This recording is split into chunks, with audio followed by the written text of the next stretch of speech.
नमस्कार, मैं आर के Saxena excellence mastermind coaching Rewa के एजुकेशनल यूट्यूब चैनल में आप सभी लोगों का बहुत बहुत स्वागत और अभिनंदन करता हूं। आज 25 जुलाई 2021 है और आज MPPSC प्रारंभिक परीक्षा का आज पेपर हुए हैं। तो उसी पेपर के बारे में बहुत सारे सही आंसर प्राप्त हो चुके हैं। तो बच्चे फ़ोन कर रहे हैं, आंसर पूछ रहे हैं। तो इसी उद्देश्य से मैं वीडियो बना रहा हूं कि जो भी आंसर मेरे पास कंफर्म हो गए हैं मैं उनको बता दूं। कुछ आंसर में जो है वो डाउट है तो मैं बिल्कुल नहीं बता रहा हूं। एक दो दिन बाद जो है आपकी MPPSC मध्य प्रदेश लोक सेवा आयोग की आंसर शीट आ जाएगी, तो आप उससे मिलान कर लीजिएगा। और एक चीज़ और मैं देखने में आया है कि कई कोचिंग वाले जो है वो आंसर दे रहे हैं, अंदाज से आंसर दे रहे हैं। एक ही आंसर के जो है वो कई आंसर जो है वो बता रहे हैं। तो इस तरह से छात्रों में काफ़ी डाउट बन रहा है। तो मेरा यही उद्देश्य है कि मैं जो भी कंफर्म आंसर है वो आपको बता दूँ। तो चलिए मैं पेपर उठा लूँ। तो ये मेरा जो है वो MPPSC का आज पेपर हुआ है। ये आपका फर्स्ट पेपर है, GS का पेपर है, समान अध्ययन का। और इसकी सीरीज जो है B सीरीज है, तो इसमें कोई दिक्कत नहीं है। 4 सीरीज जो पेपर था ABCD। तो आप कोई भी एक क्वेश्चन अगर मिलान कर लें तो लगातार आपके क्वेश्चन जो है वो मिलते चले जाएंगे और मैं क्वेश्चन पढ़ करके आपको आंसर देने का प्रयास करूंगा। तो चलिए हम चलते हैं। तो इसका जो पहला क्वेश्चन है वो पूछ रहा है उसमें कि मध्य प्रदेश में कुल वनों के कितने प्रतिशत भाग पर जो है वो सागौन के वृक्ष पाए जाते हैं। तो मध्य प्रदेश के कुल वनों के कितने % भाग में जो है वो सागौन के वृक्ष हैं। तो इसका आंसर आपका जो है B है, लगभग 20%। तो जो आंकड़े मिल रहे हैं वो मिल रहे हैं 19.36%, 19.36%। तो लगभग 20% अपन कह सकते हैं इसको। चलिए अगला आंसर है, अगला क्वेश्चन है, बेतवा नदी निकलती है। तो यहाँ पे नदी का स्थान नहीं पूछा कहाँ से निकलती है, बल्कि किस पहाड़ी से निकलती है पूछा गया है। तो स्थान तो आपका है रायसेन का कुमरा गांव और पहाड़ी आपकी है विंध्यन पहाड़ी। तो इसका आंसर आपका C सही है, विंध्यन पहाड़ी से निकलती है बेतवा नदी। फिर अगला क्वेश्चन है आपका कि मध्य प्रदेश के किस भाग में वार्षिक तापांतर अधिक रहता है।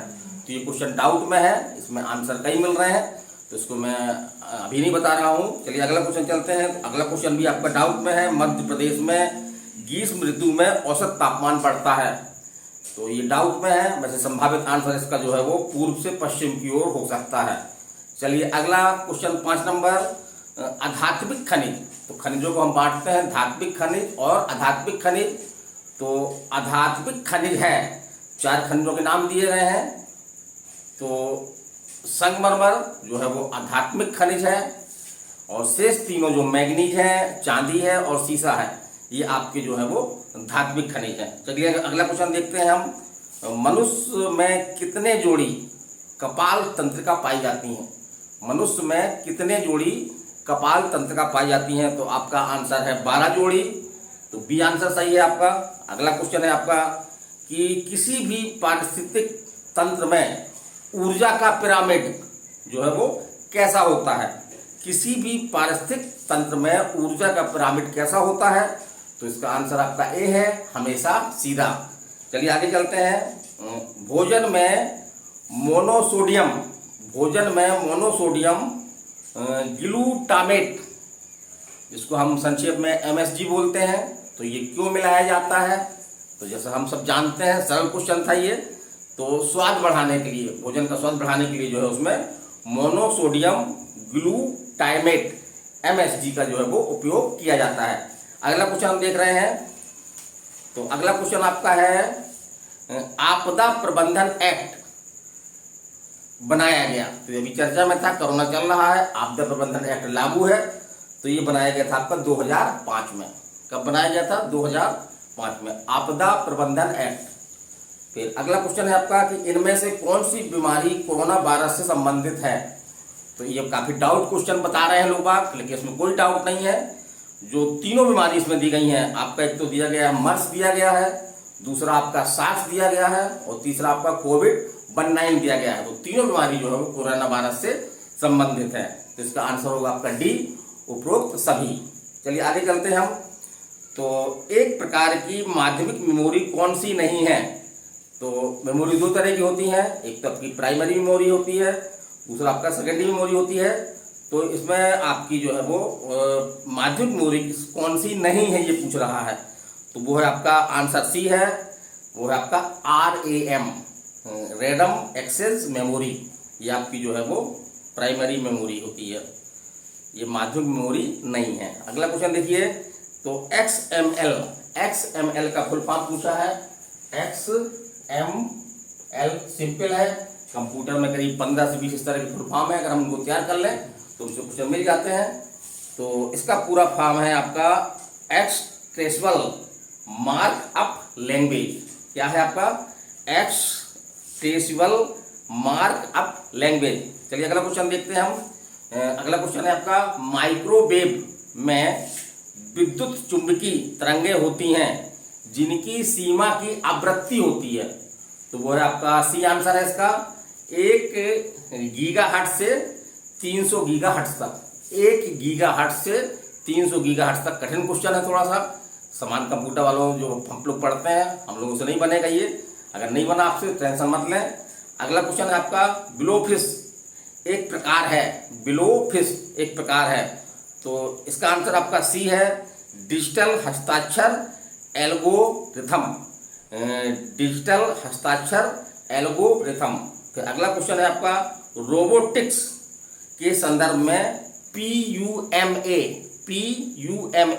क्या है? तो इसका सी है आंसर, वो है programmable universal machine for assembly. ठीक है, सी आंसर इसका। आगे चलते हैं हम। 2011 की जनगणना के अनुसार जो है मध्य प्रदेश के किस जिले में सर्वाधिक लिंगानुपात था? तो लिंगानुपात का मतलब हम जानते हैं 1000 पुरुषों के पीछे महिलाओं की संख्या। तो सर्वाधिक लिंगानुपात है बालाघाट में। मैंने वीडियो में बताया भी था कि बालाएं ज्यादा, मतलब लिंगानुपात मतलब महिलाएं जो है वो ज्यादा पाई जा रही हैं यहाँ पे। सर्वाधिक के मतलब तो बाला मतलब महिलाएं, तो बालाघाट। और यहाँ पे 1000 पुरुषों के पीछे जो है वो 1021 महिलाएं हैं। अच्छी बात है ये। चलिए हम अगला चलते हैं, अगला क्वेश्चन देखते हैं। अगला क्वेश्चन है आपका, मध्य प्रदेश का फसल क्षेत्र में विकास दर 2016-17 में क्या थी? तो ये क्वेश्चन पुराना है, थोड़ा सा अटपटा क्वेश्चन है। अगर नहीं बनता आपसे तो कोई दिक्कत नहीं है। वैसे इसका आंसर जो है आपका 34.14 डी आंसर है इसका, 34.14। अगला देखते हैं क्वेश्चन। तो अगला क्वेश्चन है कि मध्य ऐसा कौन सा खनिज है जो मध्य प्रदेश में पाया जाता है? तो ये पूरी तरह सही नहीं है। इसका आंसर आपका हीरा है, यद्यपि लेकिन हीरा देखते हैं हम तो यूपी के काफ़ी भागों में, बांदागढ़ में आपके जो हीरा की खदानें हैं। तो लेकिन हम मान लेते हैं थोड़ी देर के लिए क्वेश्चन के अनुसार जो है वो आंसर इसका जो है वो सी है, हीरा।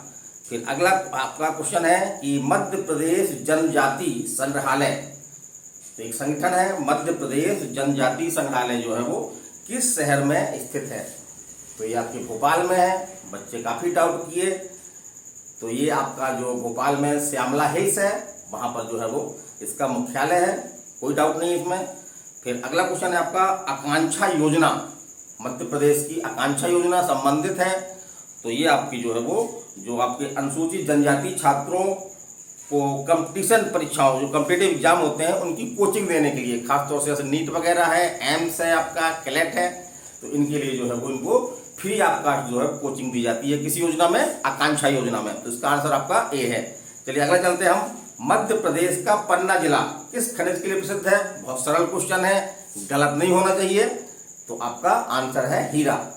मध्य प्रदेश का पन्ना जिला जो है वो किस खनिज के लिए प्रसिद्ध है? तो हीरा के लिए सब जानते हैं। फिर अगला क्वेश्चन आपका, चंबल नहर सिंचाई परियोजना जो है वो किस बेसिन से संबंधित है? तो ये आपका जो है यमुना नदी की सहायक नदी है चंबल, तो इसलिए ये आपकी आती है यमुना बेसिन में। तो चंबल नहर सिंचाई परियोजना जो है वो आपका सी आंसर है, यमुना बेसिन से संबंधित है। चलिए अगला देखते हैं हम, जवाहर सागर जल विद्युत परियोजना, तो ये किस नदी पर है? मालूम है हमको, ये आपकी जो है वो चंबल नदी पर है, राजस्थान में है, ये चंबल नदी पर है। अगला देखते हैं मध्य प्रदेश की प्रमुख फसल क्या है। तो मध्य प्रदेश की प्रमुख फसल जो है बीच में चावल हो गई थी, लेकिन 2015-16 से जो है वो पुनः जो है वो गेहूं हो गई है। तो सही आंसर क्या होगा आपका, गेहूं। मध्य प्रदेश की प्रमुख फसल क्या है, गेहूं। ये आपका लगभग जो 60 लाख हेक्टेयर क्षेत्र में जो है वो गेहूं की खेती मध्य प्रदेश में की जाती है। फिर अगला चलते हैं हम, अगला क्वेश्चन देखते हैं। पेपर थोड़ा मिला जुला था, कुछ क्वेश्चन तो इतने ज़्यादा कठिन थे, करने लायक ही नहीं थे। हम चाहे जितना ही पढ़ लें उन क्वेश्चनों को हम नहीं कर पाते। चलिए अगला देखते हैं कि कौन सी एक फसल जो है व्यापारिक नहीं है। उसमें 4 फसलें दी गई हैं, उसमें से एक फसल जो है व्यापारिक नहीं है, तो वो है आपकी बाजरा। यहाँ पर हम बता दें कि व्यापारिक फसल का मतलब क्या होता है। माने व्यापारिक फसल ऐसी फसलें होती हैं जिनको किसान जो है उसे बेचने के लिए, ताकि बेच करके उससे नकदी प्राप्त की जा सके, इसलिए ही उगाता है। तो ऐसी फसलों को हम जो है वो नकदी या व्यापारिक फसलें कहते हैं। तो गन्ना, कपास, केला सभी ये बेचने के उद्देश्य से किसान लगाते हैं, लेकिन बाजरा जो है वो, ये तभी बेचने अलग बात है, लेकिन ज़्यादातर बाजरा जो है वो अपने उपयोग के उद्देश्य से लगाया जाता है, इसलिए बाजरा आपका आंसर है। फिर आपका ये सुमेलित वाला था, आपका कुछ व्यक्तियों के नाम दिए गए हैं, जैसे पीवी नरसिंह राव। ये कहाँ कहाँ के मुख्यमंत्री थे, तो पीवी नरसिंह राव जो है आपके आंध्र प्रदेश के मुख्यमंत्री थे। मोरारजी देसाई बम्बई के मुख्यमंत्री थे, तो आप वर्तमान में महाराष्ट्र नाम से जाना जाता है। और HD देवगौड़ा ये आपके कर्नाटक के थे। चौधरी चरण सिंह ये आपके उत्तर प्रदेश के मुख्यमंत्री थे। और नरेंद्र मोदी तो ये तो हम जानते ही हैं, गुजरात के मुख्यमंत्री थे। इस तरह जोड़ा मिला लीजिए ये। चलिए अगला चलते हैं हम कि भारत के सर्वोच्च न्यायालय में निम्नलिखित में से किस प्रकार के न्यायाधीश या न्यायाधीशों की नियुक्ति की जा सकती है। ठीक है, तो एक तो आपका कथन दिए हैं, 2 कथन दिए हैं, उनको बताना है आपको कि सही है गलत है। तो कथन एक है आपका एडहॉक न्यायाधीश, जिसको बोलते हैं तदर्थ न्यायाधीश, और दूसरा आपका अतिरिक्त न्यायाधीश। तो यहाँ पे आपका एक कथन सही है, दूसरा कथन सही नहीं है, क्योंकि सुप्रीम कोर्ट में जो है वो आपके अतिरिक्त न्यायाधीशों की नियुक्ति का प्रावधान नहीं है। तो इस प्रकार से इसका आंसर ए होगा, माने पहला कथन सही है और दूसरा कथन जो है वो गलत है। चलिए अगला चलते हैं हम। तो कौन सी कंपनी जो है वो महारत्न जो जनवरी 2020 की नई स्थिति है तो उसमें जो है वो नहीं आती, तो वो है आपकी oil India limited. Oil India limited, ये सरल क्वेश्चन है, इकोनॉमिकल क्वेश्चन है, बनना चाहिए हमसे। चलिए अगला क्वेश्चन हम देखते हैं कि वित्तीय क्षेत्र के मूल्यांकन समिति, जो वित्तीय क्षेत्र की मूल्यांकन समिति है, तो उसकी सह अध्यक्षता जो है वो किसके द्वारा की जाती है। तो इसका सही आंसर है रिजर्व बैंक ऑफ इंडिया के डिप्टी गवर्नर। ऐसा मालूम है कि 4 डिप्टी गवर्नर होते हैं, एक गवर्नर होता है, 4 डिप्टी गवर्नर होते हैं, और भारत सरकार का जो वित्त सचिव है वो इसकी जो है वो अध्यक्षता करता है, किसकी, वित्तीय क्षेत्र के मूल्यांकन समिति की। चलिए अगला देखते हैं हम, थोड़ा पेपर लंबा है, वीडियो थोड़ा लंबा होगा, देखिएगा। अगला है आपका गैर बैंकिंग वित्तीय कंपनियों, जिनको हम बोलते हैं शॉर्ट में NBFC।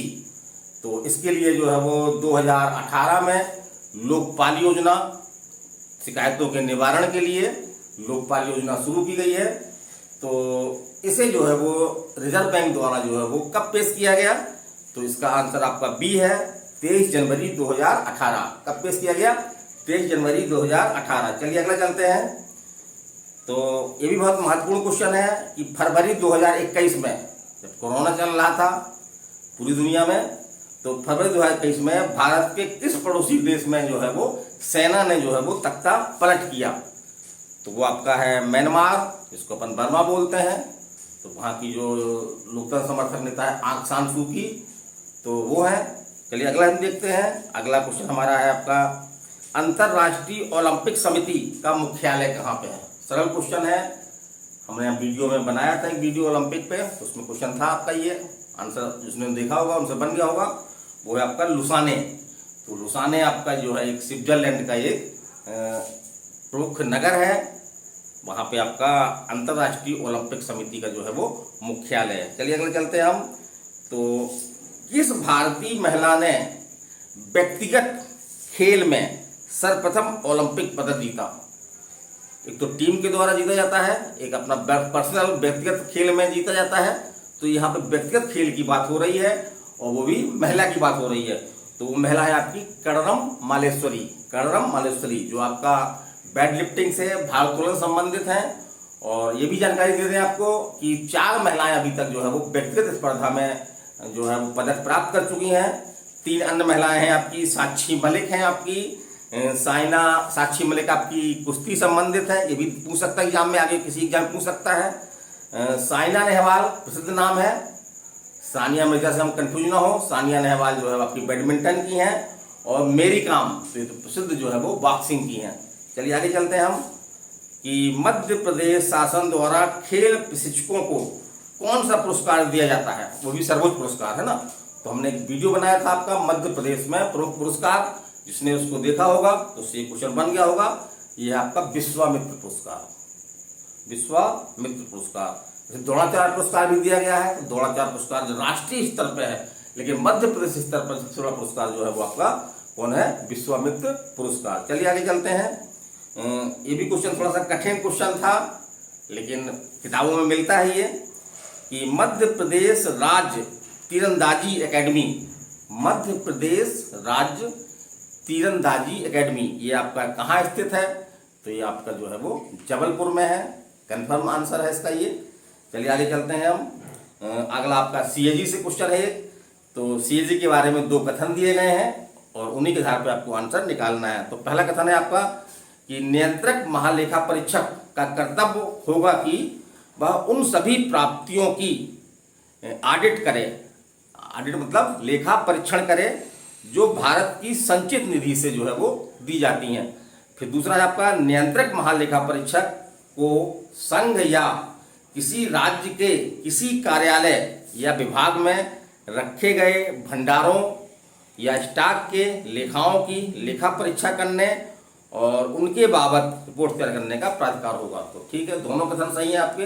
इसका आंसर होगा 1 और 2 कथन, दोनों कथन जो है वो सही है, बी आंसर है इसका। चलिए आगे चलते हैं हम, अगला क्वेश्चन लेते हैं। थोड़ा पेपर लंबा है, 37 क्वेश्चन तक हुआ भी। नीति आयोग के प्रथम उपाध्यक्ष कौन थे, तो वो थे आपके अरविंद पनगड़िया।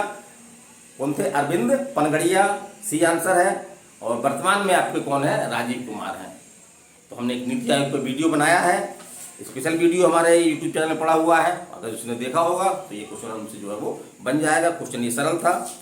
फिर अगला चलते हैं हम कि राज्य मानवाधिकार आयोग के अध्यक्ष और सदस्यों की नियुक्ति कौन करता है, राज्यपाल करता है, लेकिन एक समिति की सिफारिश पर करता है। तो उस समिति में जो है वो कौन सम्मिलित नहीं होता, इस तरह क्वेश्चन है ये।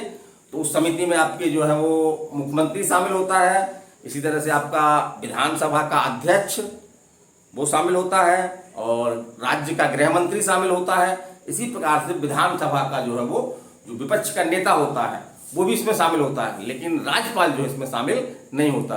राज्यपाल तो उसकी नियुक्ति करता है, ये समिति जो है राज्यपाल से अलग होती है। इसका आंसर आपका डी है, राज्यपाल। चलिए आगे चलते हैं हम। तो अगला क्वेश्चन पूछा गया है कि राष्ट्रीय हरित न्यायाधिकरण एक ट्रिब्यूनल है जो पर्यावरण संरक्षण संबंधित बनाया गया है। तो राष्ट्रीय हरित न्यायाधिकरण के किसी निर्णय की अपील जो है कहाँ होती है, आपके सुप्रीम कोर्ट में होती है, उच्चतम न्यायालय में होती है। तो वही पूछा है कि निर्णय के कितने दिन बाद जो है वो अपील सुप्रीम कोर्ट में हो सकती है। तो इसका आंसर आपका जो है 90 दिन, अर्थात आंसर जो है वो डी सही है। ये आपका सेक्शन 22 है आपका राष्ट्रीय हरित अधिकरण अधिनियम 2010 का सेक्शन 22 में स्पष्ट रूप से लिखा हुआ है ये, तो बिल्कुल कंफर्म आंसर है ये। चलिए अगला चलते हैं हम। राज्य खाद्य आयोग की स्थापना किस कानून के अंतर्गत की जाती है, तो एक शिकायती संस्था है ये। तो इसकी स्थापना जो है राष्ट्रीय खाद्य सुरक्षा अधिनियम 2013, राष्ट्रीय खाद्य सुरक्षा अधिनियम 2013 के अंतर्गत जो है वो राष्ट्रीय राज्य खाद्य आयोग की स्थापना की जाती है। इसका आंसर आपका ए है। चलिए अगला देखते हैं हम। भोपाल राज्य के मूल संस्थापक कौन थे, तो भोपाल राज्य के मूल, तो वर्तमान में हमारी राजधानी है, कोई राज्य नहीं है अब, लेकिन पहले जो है वो एक राज्य हुआ करता था। तो इसके संस्थापक थे आपके दोस्त मोहम्मद खां। कौन थे, दोस्त मोहम्मद खां। ये आपके एक मुगल सैनिक थे जिन्होंने भोपाल की जो है वो स्थापना की। तो इसका आंसर आपका ये होगा। चलिए आगे हम देखते हैं राजा वीर सिंह देव। तो ये क्वेश्चन थोड़ा सा डाउट में है, क्योंकि राजा वीर सिंह नाम से आपके 2 राजा फेमस हैं। एक तो आपके बुंदेला शासक थे, दूसरा आपका जो है बघेला शासक है। तो इसमें स्पष्ट नहीं हो रहा है, जू देव लगाने थोड़ा स्पष्ट हो रहा है, तो इसका संभावित आंसर जो है बांधवगढ़ हो सकता है। लेकिन यदि ये बुंदेला है तो इसका आंसर जो सही आंसर होगा नरवर होगा। तो इसमें वेट करें आयोग की आंसर शीट का, फिर देखेंगे इसको। फिर एक कथन आपका ये है कि मांडू विजय दक्षिण विजय की कुंजी था।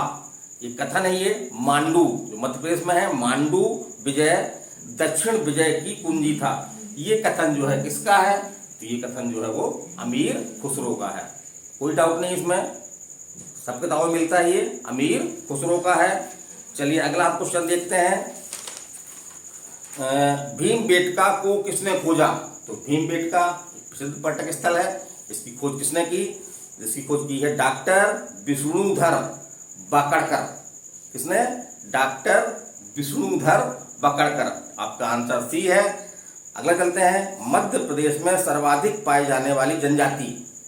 तो मध्य प्रदेश में जब छत्तीसगढ़ नहीं बना था तो सबसे बड़ी जनजाति जो है गौड़ हुआ करती थी, लेकिन छत्तीसगढ़ बन जाने के कारण से वर्तमान में सबसे बड़ी जो जनजाति है वो है आपकी भील है। तो इसका आंसर आपका जो है वो सी सही है। और भील आपके जो है वो पश्चिमी मध्य प्रदेश, धार, झाबुआ, रतलाम, यहाँ पे भारी संख्या में मिलते हैं ये, और काफ़ी संख्या में मिलते हैं। तो ये हम सरल क्वेश्चन है, सबसे बना होगा। अगला है आपका, घास के मैदान दिए गए हैं और उनके सामने जो है महाद्वीपों के नाम दिए गए हैं। घास के मैदानों को नाम दिया गया है क्षेत्र बाय क्षेत्र, और वो घास का मैदान जो है किस महाद्वीप में है?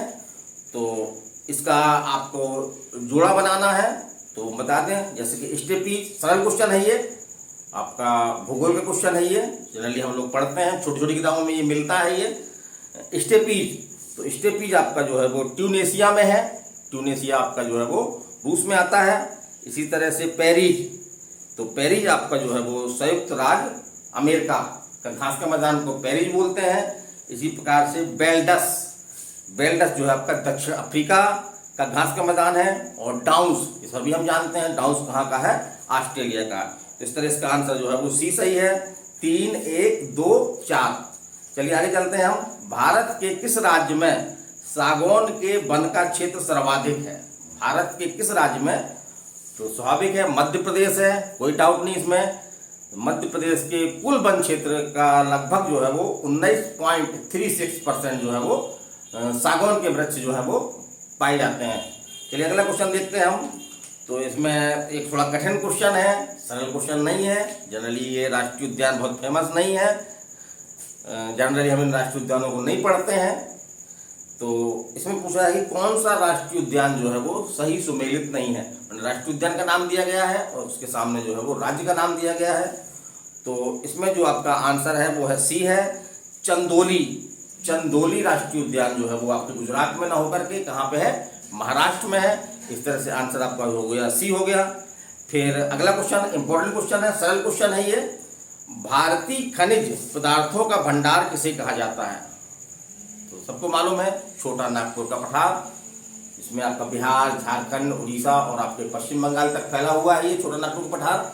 तो ये आपका जो है यहाँ पे आपके बहुत सारे खनिज मिलते हैं, तो इसलिए इसको जो है वो खनिजों का जो है वो भंडार कहते हैं। चलिए अगला देखते हैं। अगला 50वां क्वेश्चन इसका। तो 50वां क्वेश्चन आपका थोड़ा सा उलझाने वाला है, लेकिन सरल क्वेश्चन है ये। इसमें पूछा गया है कि 2 कथन दिए गए हैं, इसमें से ए और बी, ए और आर दोनों कथन अगर सही है, एक दूसरे की व्याख्या कर रहे हैं, तो उसके अनुसार आंसर देना आपको।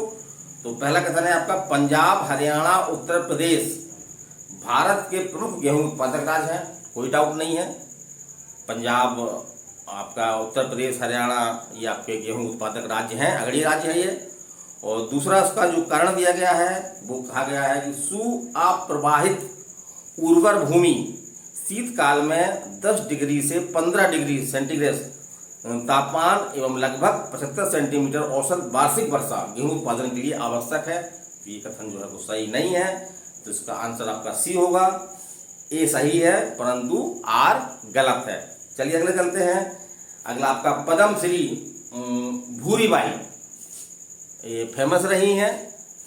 अगर हम थोड़ा सा भी एमपी जीके के बारे में थोड़ा सा किताब पढ़ते, मुकेश माथुर की किताब पढ़ते, तो ये क्वेश्चन हमसे बन जाता। काफ़ी लोगों से क्वेश्चन ये नहीं बना है। तो भूरी बाई आपकी जो है भील जनजाति से आती हैं और ये आपकी जो है वो झाबुआ क्षेत्र से आती हैं और ये जो है वो चित्रकार हैं। इनको चित्रकारी के लिए जो है पद्मश्री दिया गया है। तो इनका आंसर होगा आपका ए, चित्रकारी। चलिए अगला चलते हैं, कैलाश सत्यार्थी। ये सरल क्वेश्चन है, सबसे बना होगा। इनको आपका नोबेल का शांति पुरस्कार मिल चुका है बचपन बचाओ आंदोलन के लिए। किस आंदोलन के लिए क्वेश्चन पूछता है? बचपन बचाओ आंदोलन के लिए। तो ये आपके जो है वो किस जिले से हैं? तो बिरसा जिले से हैं। तो कैलाश सत्यार्थी जो है वो किस जिले से हैं? बिरसा जिले से हैं। तो इसका आंसर आपका डी है। इस तरह चलते हैं, 750 मेगावाट का solar power plant Madhya Pradesh के किस जिले में स्थित है? तो ये आपका आंसर रीवा है।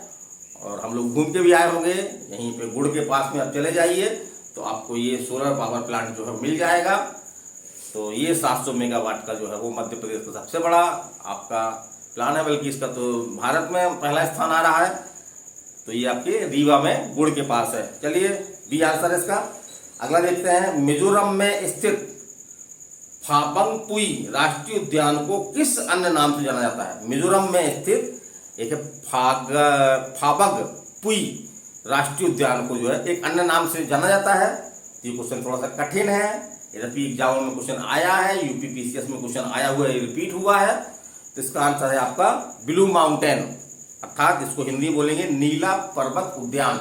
नीला पर्वत उद्यान। तो इसका आंसर बी है आपका, कंफर्म आंसर सही है ये। फिर अगला आपका है, फरवरी 2021 में प्रधानमंत्री द्वारा किस शताब्दी समारोह की शुरुआत की गई? तो ये क्वेश्चन करंट अफेयर्स का है, उन्होंने करंट पर नजर रखी होगी, उनसे बना होगा ये। तो वो है आपका चौरी चौरा शताब्दी समारोह। आंसर सी, चौरी चौरा शताब्दी समारोह। चलिए आगे चलते हैं। ये क्वेश्चन आपका 55 हुआ। अगला क्वेश्चन है आपका 56 नंबर क्वेश्चन है। तो ये क्वेश्चन आपका जो है चुनाव आयोग से संबंधित है। तो एक तो क्वेश्न ये आपका आया है कि जो कथन एक है आपका कि जो मुख्य चुनाव जो भारतीय निर्वाचन आयोग होता है उसमें एक मुख्य चुनाव आयुक्त और दो जो है वो चुनाव आयुक्त होते हैं। तो यहाँ पे बात हो रही है मुख्य चुनाव आयुक्त की। तो मुख्य चुनाव आयुक्त का वेतन जो है वो उच्चतम न्यायालय के न्यायाधीश के बराबर होता है। बिल्कुल सही है, उच्चतम न्यायालय के बराबर के न्यायाधीश के बराबर जो है वेतन ही प्राप्त करता है। दूसरा, इसके कार्यकाल की बात की दूसरे कथन में, इसका कार्यकाल जो है 6 वर्ष या 65 वर्ष की आयु, 6 वर्ष या 65 वर्ष की आयु जो भी पहले पूरी होता है। ये भी कथन सही है। तीसरा कथन है इसमें कि जो इसमें जो चुनाव आयुक्त होते हैं, अब मुख्य चुनाव आयुक्त की बात नहीं की जा रही है, जो इसमें 2 चुनाव आयुक्त होते हैं उनकी बात हो रही है कि चुनाव आयुक्त जो है वो अपना त्याग पत्र जो है मुख्य चुनाव आयुक्त को देते हैं। तो बिल्कुल कथन गलत है ये किसको त्याग पत्र देते हैं? राष्ट्रपति को देते हैं। तो ये कथन गलत है। इस तरह से आपका जो है वो 1 और 2 कथन सही है। इसका आंसर जो है आपका 1, आंसर आपका ए आ रहा है। अगले चलते हैं, भारतीय संविधान की 7वीं अनुसूची की किस सूची एवं प्रविष्टि का संबंध राज्य के विधानमंडल के निर्वाचन से है? कठिन क्वेश्चन है, घुस के पूछा गया है, नहीं बनता है तो कोई दिक्कत नहीं, किसी से नहीं बनेगा, तुक्के जरूर सही हो सकते हैं क्योंकि मानस मार्क में नहीं है, तुक्के काफी लगाए गए हैं। तो इसका आंसर बस बता दें, हम लोग भी नहीं पढ़ाते ये ना, इतना कभी हमने अभी तैयारी की है, कभी नहीं पढ़ा इतना घुस करके। तो ये आपका आंसर सी है। सूची जो सेकेंड सूची है उसकी प्रविष्टि जो है वो 37 में है ये, इसका आंसर सी है। सेकेंड सूची प्रविष्टि 37। फिर अगला आपका ये क्वेश्चन इंपॉर्टेंट है, रिपीट क्वेश्चन है एमपीपीएससी का। मध्य प्रदेश राज्य निर्वाचन आयोग मालूम है हमको, जो आपके नगर निगम और ग्राम पंचायत में चुनाव करवाता है, तो उसका गठन कब किया गया? तो 94 में किया गया, लेकिन इससे हमारा काम नहीं चल रहा है क्योंकि डेट पूछ रहा है। तो इसकी सही डेट है आपकी 1 फरवरी 1994, 1 फरवरी 1994। चलिए अगला हम चलते हैं। अगला क्वेश्चन है कि क्वेश्चन नंबर 59, 2 या अधिक राज्यों के लिए एक संयुक्त राज्य लोक सेवा आयोग की स्थापना की जा सकती है? की जा सकती है। संविधान की अनुच्छेद 315 में स्पष्ट रूप से लिखा हुआ है कि एक राज्य केंद्र के लिए संघ लोक सेवा आयोग और राज्यों के लिए जो है वो राज्य लोक सेवा आयोग होगा, लेकिन 2 या 2 से अधिक राज्य जो है वो अगर आपस में सहमति करते हैं, उनकी विधानमंडल जो विधानसभा है वो इस तरह के प्रस्ताव भेजती हैं केंद्र सरकार को, तो जो है वो उनके लिए एक ही आयोग बना सकते हैं जो दोनों राज्यों की में सेवाएं देगा। तो ये बिल्कुल सही है। इसका बी कथन है संसद विधि द्वारा संयुक्त राज्य लोक सेवा आयोग नियुक्त करता है। तो सही है, संसद बनाएगी, विधि द्वारा बनाएगी। तो इसका आंसर आपका जो है वो सी है। ए और बी दोनों कथन जो है वो सही हैं। चलिए अगला हम चलते हैं। अगला क्वेश्चन आपका 60 नंबर क्वेश्चन, किस प्रावधान के अंतर्गत मध्य प्रदेश लोक सेवा आयोग का गठन किया गया? तो 1956 में मध्य प्रदेश लोक सेवा आयोग बना। ये क्वेश्चन हमने तो पढ़ा है, खासतौर से पढ़ाया भी है ये। तो इसका आंसर बी है आपका, राज्य पुनर्गठन अधिनियम 1956 की धारा 118 की उपधारा जो है वो 3, राज्य पुनर्गठन अधिनियम 1956 की धारा 118(3), ये आपका आंसर बी हो गया इसका आंसर। चलिए अगला देखते हैं। ये क्वेश्चन कठिन क्वेश्चन है, ये यद्यपि अन्य एग्जामों में आया है ये, कि राष्ट्रीय कवि बाल कवि बैरागी का जो है वास्तविक नाम क्या था? बाल कवि बैरागी का वास्तविक नाम क्या था? इनका नाम सुना है हमने, कवि है हमारे ये। तो इनका नाम जो है वो डी आंसर है, कंफर्म सही है ये, नंदराम दास। कौन है आपके? नंदराम दास। चलिए अगला हम देखते हैं, सात सागर, 9 नारायण एवं 84 महादेव की परिक्रमा मध्य प्रदेश के किस नगर में संपन्न होती है?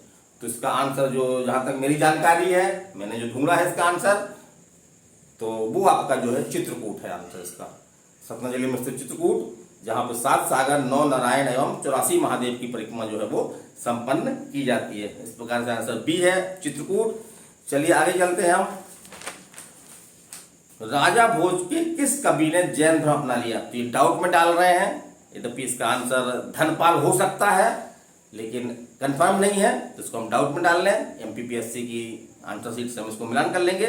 चलिए अगला चलते हैं। अगला क्वेश्चन है, विश्व प्रसिद्ध पर्यटन स्थल सांची का प्राचीन नाम क्या है? सांची आपके रायसेन जिले में है, अशोक द्वारा बनवाई गई थी। यहाँ स्तूप सबसे दुनिया के सबसे बड़े स्तूप हैं यहाँ पे। तो इसका प्राचीन नाम है आपका ए नंबर, काकड़ाम। क्या है? काकड़ाम। चलिए आगे चलते हैं। टटिया भील एक आदिवासी नेता थे जिन्होंने अंग्रेजों का जो है वो बड़े ही बहादुरी से सामना किया, और इनको रॉबिन हुड कहा करते थे अंग्रेज लोग। तो इनका वास्तविक नाम जो है वो था टाटिया। वास्तविक नाम जो है वो टाटिया था, मैंने मिलकर का नाम था, कोई दिक्कत नहीं, आराम से बन गया होगा। चलिए अगला क्वेश्चन ये आपका थोड़ा साइंस का क्वेश्चन है, कठिन क्वेश्चन है थोड़ा सा ये, जिन्होंने साइंस नहीं पढ़ी होगी। जेनेटिक कोड की विशिष्ट विशेषताएं हैं। अब इसमें 4 कथन दिए गए हैं, उसमें कौन कौन से सही हैं, कौन से गलत हैं, ये आपको पता करना है, उसके अनुसार आपको आंसर देना है। तो पहला इसका कथन है, यह प्राय सार्वत्रिक होता है। यह प्राय जो है सार्वत्रिक होता है, सही है। फिर दूसरा है आपका, यह 3 न्यूक्लियोटाइड क्षारकों का बना होता है जो 20 अमीनो अम्लों के संगत होते हैं, ठीक है, ये भी सही है। यह अनिमित्तव्यापी, गैर अस्पष्ट एवं कोमा रहित होता है, ये भी सही है। इनमें एक प्रारंभन एवं एक समापन कोडान होता है, तो ये भी आंसर सही है। तो इसका आंसर डी सही है। उपरोक्त सभी कथन जो है वो सही है। चलिए अगला क्वेश्चन है आपका 67 क्वेश्चन है, 67 नंबर, राष्ट्रीय विषाणु विज्ञान संस्थान। तो ये क्वेश्चन सरल है, बनना चाहिए आपसे। राष्ट्रीय उद्यानों की सूची किताबों में मिलती है। मैंने भी अपने वीडियो में राष्ट्रीय इस तरह के जो आपके अनुसंधान केंद्र हैं उनकी सूची बताई है, कोडिंग वाइज बताई है। तो राष्ट्रीय विषाणु विकास विज्ञान संस्थान जो है आपका महाराष्ट्र के पुणे में है। कहाँ पे है? महाराष्ट्र के पुणे में है। ए नंबर आपका सही है इसका आंसर। फिर अगला क्वेश्चन देखते हैं, भारत ने किस देश के साथ नीली अर्थव्यवस्था पर सतत विकास हेतु साझेदारी के लिए टास्क फोर्स का निर्माण किया है? तो ये करंट क्वेश्चन है, ये करंट अफेयर्स क्वेश्चन है। जिन्होंने करंट पढ़ा होगा तो काफी चर्चा में भी रहा ये। तो वो देश है आपका नॉर्वे। कौन देश है? Norway, B number. चलिए अगले चलते हैं, आम की नीलम एवं अल्फांसो। ये आम की किस्में हैं, नीलम एवं अल्फांसो के मध्य अगर हम क्रॉस करें तो जो है वो कौन सी संकर आम की प्रजाति प्राप्त होगी, कौन सी संकर आम की प्रजाति प्राप्त होगी। तो इसका आंसर 100% ये सही है, रत्ना। तो रत्ना जो है आम की एक किस्म है, संकर किस्म है। तो नीलम और अल्फासो को अगर हम क्रॉस करते हैं तो रत्ना जो है वो आम की किस्म जो है वो प्राप्त होगी। चलिए अगला हम देखते हैं, राष्ट्रीय स्वास्थ्य मिशन की जननी सुरक्षा योजना का मुख्य उद्देश्य क्या है। तो इसका मुख्य उद्देश्य जो है वो माता एवं शिशु की मृत्यु दर को कम करना। बाकी कोई उद्देश्य नहीं है इसके, अभी कई उद्देश्य हैं इसके, लेकिन इसमें से जो है वो ये सही है, माता एवं शिशु की मृत्यु दर को जो है वो कम करना। ए नंबर आंसर सही इसका। चलिए हम चलते हैं, थोड़ा वीडियो लंबा हो रहा है, होने दीजिए, पेपर हल कर रहे हैं, है ना। तो 19वीं शताब्दी के मध्य में भारतीय राष्ट्रवाद भ्रूण अवस्था में था, भ्रूण अवस्था में था। ये जो है वो इस तथ्य को मानने वाले कौन कौन से इतिहासकार हैं। तो इसका आंसर आपका ए है, वो है आपके मजूमदार और MS सेन। तो प्रसिद्ध इतिहासकार हैं, तो इस मत के ये समर्थक हैं। आंसर आपका जो है वो ए होगा। चलिए अगला देखते हैं हम, 1857 में लंदन से प्रकाशित होने वाले समाचार पत्र टाइम्स, फेमस समाचार पत्र अभी प्रकाशित होता है, टाइम्स के संवाददाता कौन थे जिन्होंने एक कथन किया था कि उत्तरी भारत में गोरे आदमी की गाड़ी को कोई भी मित्रतापूर्ण दृष्टि से नहीं देखता था। उन्होंने कथन किया था, क्या कथन है कि उत्तरी भारत में गोरे आदमी की गाड़ी को कोई भी मित्रतापूर्ण दृष्टि से नहीं देखता, नफरत की दृष्टि से लोग देखते हैं। तो ये कथन जो है वो किसका है, आपका WH रसल का कथन है। किसका कथन है, WH रसल का। आंसर आपका ए है। चलिए अगला चलते हैं हम, भारत की आत्मनिर्भर समाज व्यवस्था का वर्णन करते हुए ये कथन किसने किया था कि भारत की ग्राम व्यवस्था छोटे छोटे जो है वो गणतंत्र है। भारत की ग्राम व्यवस्था छोटे छोटे गणतंत्र है। तो ये कथन आपका जो है चार्ल्स मेटकाफ का है। किसका है, चार्ल्स मेटकाफ। ए नंबर सही है इसका आंसर। अगला हम देखते हैं, 1956 के राज्य पुनर्गठन अधिनियम द्वारा कितने राज्य और संघ क्षेत्रों की स्थापना की गई। तो सरल क्वेश्चन है, जल्दी आराम से मिल जाता है। ये हमने बताया भी था आपको एक वीडियो में, राज्य पुनर्गठन की हमने चर्चा की थी, पूरा संयुक्त वीडियो था, काफी जानकारी हमने दी थी इसमें। तो ये आंसर सही है इसका, 14 राज्य एवं 6 केंद्र शासित प्रदेश, 14 राज्य एवं 6 केंद्र शासित प्रदेश जो है बनाए गए थे। फिर अगला है आपका, भारतीय रियासतों के शासकों के विशेष अधिकारों और पीबी पर्स की समाप्ति कब की गई। तो अगर जिनको भी ये मालूम है थोड़ा सा कि ये इंदिरा गांधी द्वारा की गई थी। पीबी पर्स जो है वो राजा महाराजा जो होते थे पहले, जिनका भारत में विलय किया गया, तो उसी विलय के उपलक्ष्य में जो है वो उनको एक निश्चित राशि दी जाती थी, उसी को बोला जाता था पीबी पर्स। तो इंदिरा गांधी ने इसको जो है वो समाप्त कर दिया था। तभी इसका काफी इंदिरा गांधी का विरोध हुआ था राजस्थान वगैरह में, तो कई राजाएं लोग जो है निर्दलीय चुनाव जीत करके आए थे। तो ये अगर हमको ये जानकारी है कि 1971 वो आपका इंदिरा गांधी ने किया था, तो सन हमको आराम से मिल जाएंगे। 1971 का सन दिया गया है, बाकी सन में आपकी इंदिरा गांधी प्रधानमंत्री नहीं थी, जवाहरलाल नेहरू का सन है। तो 1971 डी आंसर होगा आपका। फिर चलिए एक आपका रोबोट है बायोमित्र, क्या नाम है, बायोमित्र। तो ये रोबोट जो है किसने विकसित किया है, तो ये रोबोट जो है वो आपका जो इसरो है, ISRO इसरो, तो भारतीय अंतरिक्ष अनुसंधान संगठन, उसने जो है वो ये विकसित किया गया है। तो इसका आंसर आपका बी होगा, इसरो। चलिए अगला देखते हैं हम, गार्टनर के अनुसार 4 चरण परिपक्वता मॉडल को क्रम से व्यवस्थित किया जा सकता है। तो कठिन क्वेश्चन है ये, अगर नहीं बनता तो कोई दिक्कत नहीं है। तो इसका आंसर डी है, सूचना, सहभागिता, लेन देन और परिवर्तन। लेकिन थोड़ा सा डाउट है इसको अपन मिला के देख लेंगे। चलिए आगे चलते हैं हम। ये भी डाउट क्वेश्चन में डाउट में डाला इसमें हमने कि एक सामाजिक नेटवर्क के रूप में प्रतिनिधित्व किया जा सकता है।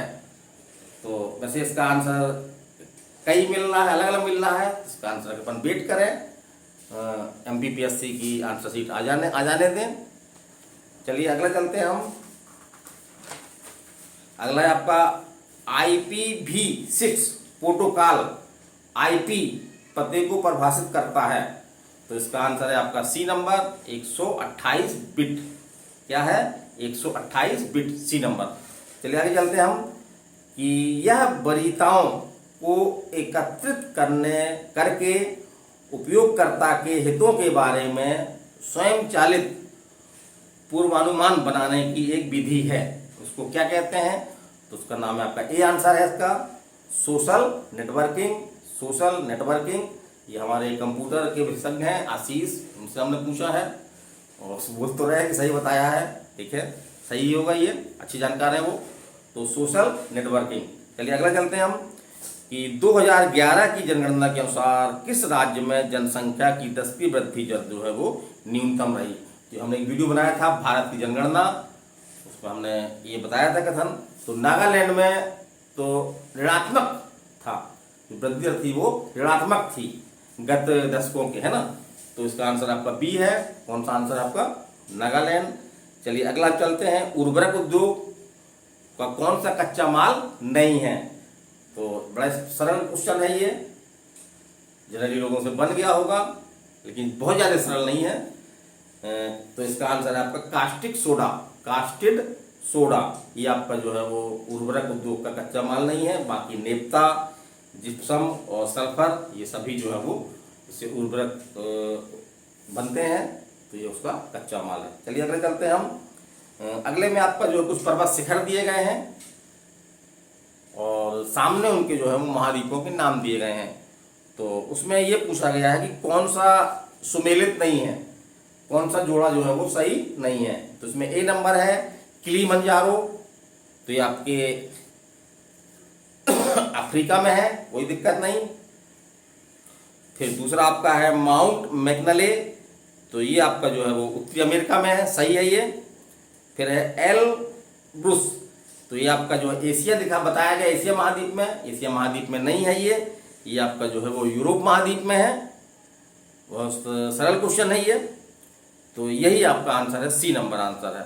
मैंने एल्ब्रुस जो है वो आपका एशिया में ना होकर के जो है वो यूरोप महाद्वीप में है, इसलिए जोड़ा ये गलत है। चलिए ठीक है, अगला देखते हैं क्वेश्चन। इसमें आपको सुमेलित करना है, तो ये क्वेश्चन का आंसर अभी हमको नहीं मिला है और संभावना के आधार पर हम इसका आंसर बिल्कुल नहीं बताना चाह रहे हैं, तो इसका वेट करिए। ये आपका है वाणिज्यिक दुग्ध उत्पादन, वाणिज्यिक अन्न उत्पादन, वाणिज्यिक बगानी कृषि, वाणिज्यिक फल उत्पादन। तो इसके सामने जो है देशों के नाम लिखे हैं, क्वेश्चन अभी कंफर्म नहीं है। चलिए अगला चलते हैं। ये क्वेश्चन सिंपल है, भारत के निम्नलिखित में से किस राज्यों में पवन ऊर्जा के विकास की संभावनाएं जो है वो अधिक है? तो इसका आंसर आपका तमिलनाडु एवं गुजरात। क्या है? तमिलनाडु एवं गुजरात, सी नंबर। अगला हम देखते हैं, ये क्वेश्चन भी डाउट में है, इसका आंसर हमको नहीं मिला है। बिंदुसार के शासन काल में अशोक ने अवंती, जो 16 महाजनपद थे उसमें से एक अवंती महाजनपद था, जिसको अशोक ने जो है वो जीत करके अपने मौर्य वंश में जो है वो मिला लिया था। तो इस जीतने वाली बात को जो है वो किस ग्रंथ में दिखाया गया है? इसका संभावित उत्तर वैसे ए हो सकता है, बुद्ध घोष की जो है समंत प्रसादिका, लेकिन अब ये डाउट में है, इसको डाउट में रहने दें। चलिए अगला चलते हैं हम। चचनामा के अनुसार 6वीं और 7वीं शताब्दी में सिंधु देश की राजधानी क्या थी? तो इसका संभावित आंसर आपका ए है, देवल, लेकिन अभी ये कंफर्म नहीं है। चलिए अगला चलते हैं। मुगल कालीन ग्रंथ, ये पुस्तक है मासिर ए आलमगिरी, मासिर ए आलमगिरी। तो ये पुस्तक किसकी है?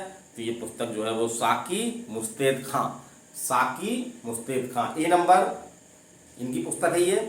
तो क्वेश्चन कठिन था ये, आईएएस में का क्वेश्चन रिपीट क्वेश्चन है ये। चलिए अगला चलते हैं हम। मध्यकालीन भारतीय इतिहास में पन्ही और उपानह, तो ये भी डाउट में है, लेकिन कुछ जगह पे पूर्ण रूप से तो नहीं, लेकिन इस तरह से मिल रहा है कि जूता, तो ये तो भाषा अपन लोग भी यूज कर लेते हैं, पन्ही, पन्ही अपन लोग भी जो है यूज करते हैं, काफी यूज कर, पन्ही उठा दो, जूते को अपन लोग पन्ही बोल देते हैं। तो इसके आधार पे आंसर इसका डी बताया जा रहा है, लेकिन इसको हम डाउट में डाल रहे हैं। चलिए अगला देखते हैं। आदि ब्रह्म समाज की स्थापना किसने की?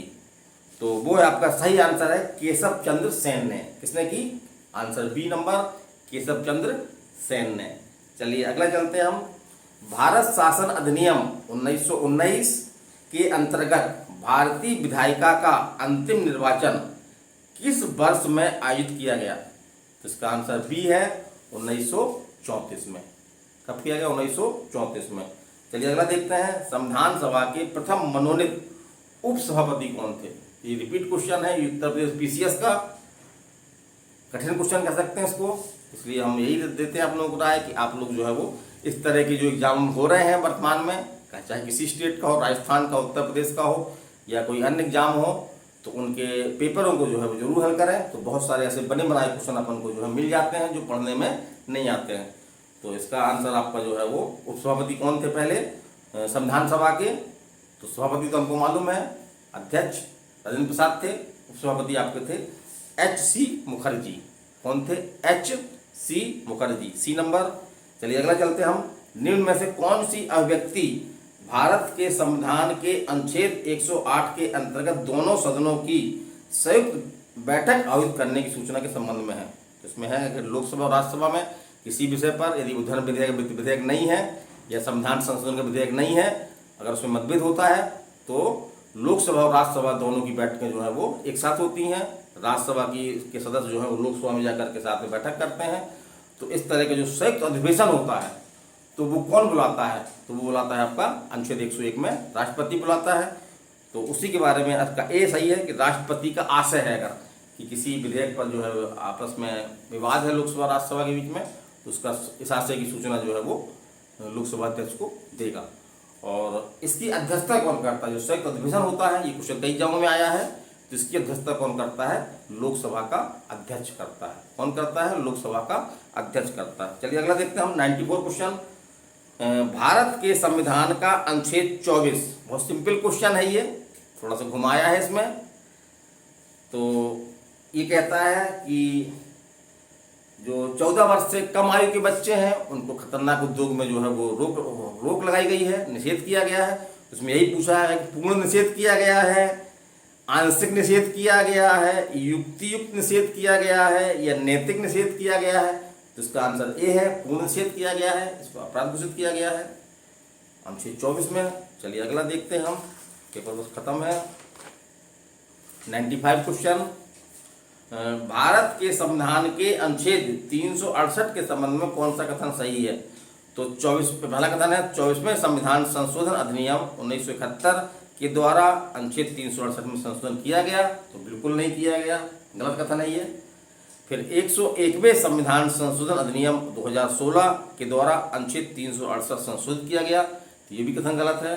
101 संविधान संशोधन हमने पढ़ाया है, हमारे यूट्यूब चैनल में एक वीडियो है संविधान संशोधन की प्रक्रिया और प्रमुख संविधान संशोधन। तो अभी तक 104 संविधान संशोधन की जानकारी है, तो हमने सभी मुख्य संविधान संशोधन बड़े ही सरल शब्दों में बनाए हैं। इस वीडियो को आप चैनल में देख सकते हैं।